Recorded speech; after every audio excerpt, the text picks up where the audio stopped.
बाप को कैसे लगता होगा, कुछ नहीं बोल सकते आप, कुछ नहीं बोल सकते।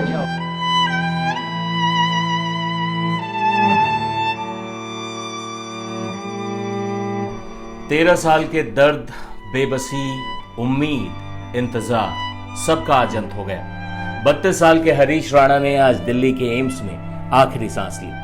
वैसे कोमा में जाने से पहले वो सिर्फ 19 साल के थे। पिछले 13 सालों से हरीश राणा कोमा में चल रहे थे। इस तरह भारत के पहले शख्स को कानूनी तौर पर दी गई इच्छा मृत्यु की प्रक्रिया पूरी हो गई।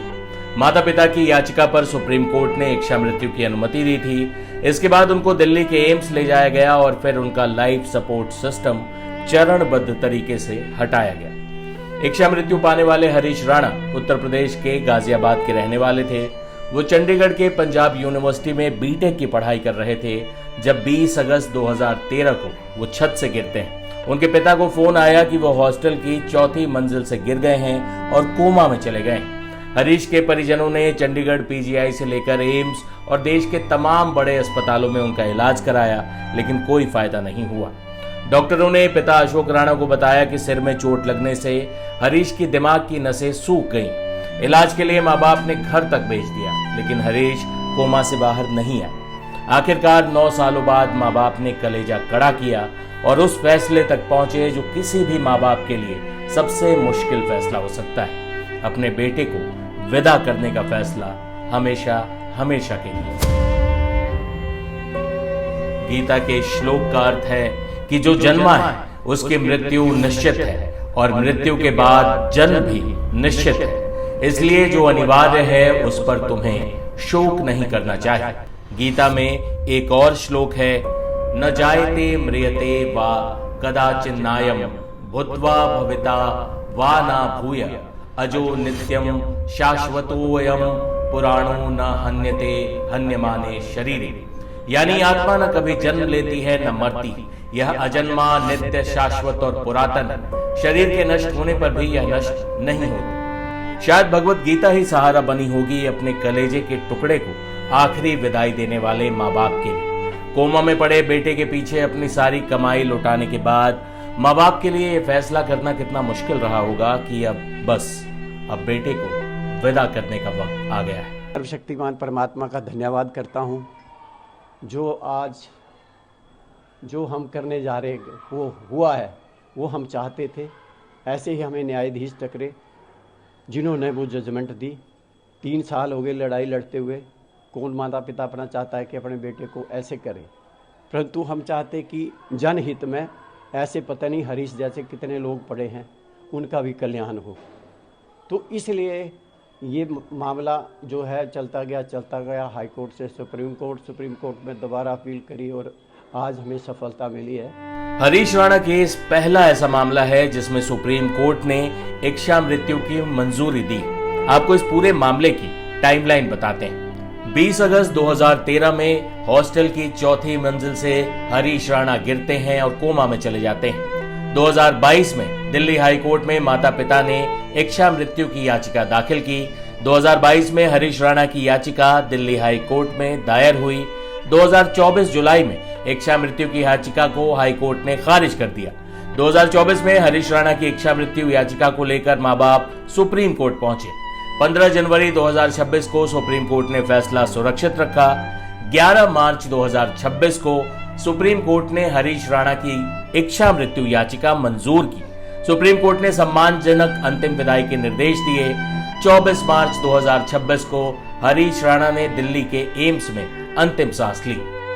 जब सुप्रीम कोर्ट ने हरीश राणा के लिए इच्छा मृत्यु की मंजूरी दी, तब उनके वकील खुश भी थे और उदास भी। इमोशनली बहुत टफ है, क्योंकि अपने ही बच्चे को अपनी आंखों के सामने मरता हुआ देखना किसी भी पेरेंट के लिए अच्छा नहीं होता, लेकिन वो 13 साल से यही होता देख रहे थे। इसी वजह से सुप्रीम कोर्ट आए थे और सुप्रीम कोर्ट ने आज आर्टिकल 21 के मातहत राइट टू डाई का राइट हरीश राणा को दे दिया गया है। दिल्ली एम्स की वरिष्ठ डॉक्टर ने ये बताया कि यूथनेशिया यानी इच्छा मृत्यु की ये पूरी प्रक्रिया कैसे पूरी की जाती है, ये प्रक्रिया क्या है, देखिए। ऐसा वाला जो केस है वो बहुत रेयरली आता है, लेकिन डेफिनेटली जिस ब्रांच में हम काम करते हैं, एंड स्टेज डिजीजेज जो होती हैं जैसे कैंसर है एंड स्टेज किडनी डिजीज़ है, एंड स्टेज लंग डिजीज़ है, एंड स्टेज हार्ट डिजीज़ है। ऐसे बहुत सारे केसेस हम देखते हैं और सिमिलर गाइडलाइंस फॉलो करते हैं। सबसे बेस्ट जो एंड ऑफ केयर पॉलिसी, जो end of life care policy जो हमने एम्स में बनाई थी, उसमें उसको बहुत सिंप्लीफाइड किया था हमने, जिसमें हमें पता चलता है कि अब हमारा कुछ भी करें अगर पेशेंट को क्योर का, तो वो फ्यूटाइल है या उसका कोई पेशेंट को कुछ फ़ायदा नहीं होगा। तो हम 2-3 डॉक्टर्स बैठ के डिसाइड करते थे कि हमको गोल्स हमारे क्योर की बजाय कंफर्ट केयर होना चाहिए। हम सब बैठ के डिसाइड करते थे। फिर उसके बाद हम लोग घर वालों से स्टार्ट करते थे बात करना। घर वाले भी जब ये चीज़ समझ जाते थे कि कंफर्ट केयर ही हमें ऑप्ट करनी चाहिए, और जब तक वो समझते नहीं थे तब तक हम उसका क्योर जो भी ट्रीटमेंट था वो कंटिन्यू रखते थे। जब हम सब एक पेज पे आ जाते थे कि मेडिकल फ्रेटर्निटी एंड घर वाले सब एक पेज पे हैं, तो उसको डॉक्यूमेंट करते थे और धीरे धीरे क्योर बंद करके और केवल कंफर्ट केयर पे जाते थे। और कंफर्ट केयर जब तक पेशेंट का अपने आप नेचुरल डेथ नहीं हो जाए तब तक हम कंटिन्यू रखते हैं। ठीक है। So palliative care never desert any patient, और खाली हरीश राणा को नहीं होता। पैलिएटिव केयर में पूरे सारे घर वाले भी इंक्लूडेड होते हैं, जिसमें उनको कांस्टेंट बिकॉज ये जो क्षण होता है वो घर वालों के लिए बहुत आसान नहीं होता है। जब तक कि डॉक्टर उनको कांस्टेंट कम्युनिकेशन नहीं करता रहेगा तब तक उनको कई बार बहुत सारे दिमाग में सवाल आते रहेंगे। तो एक अच्छा जो पैलिएटिव केयर फिजिशियन होगा वो घर वालों को कॉन्फिडेंस में लेके और इसको कंफर्ट केयर देके, ताकि उसका डिग्निफाइड एंड हो सके। सुप्रीम कोर्ट के फैसले के बाद 15 मार्च को हरीश राणा को माता पिता दिल्ली के एम्स ले गए। यहाँ पर हरीश राणा का लाइफ सपोर्ट सिस्टम चरणबद्ध तरीके से हटाया गया और आखिरकार 24 मार्च को उन्होंने दिल्ली के एम्स में अंतिम सांस ली। हरीश राणा के परिवार में एक भाई और एक बहन है। भाई का नाम आशीष राणा है, बहन की शादी हो चुकी है। पिता अशोक राणा और माँ निर्मला देवी। आज हरीश राणा को मिली इच्छा मृत्यु की जो अनुमति थी, वो प्रक्रिया थी, वो पूरी हो गई।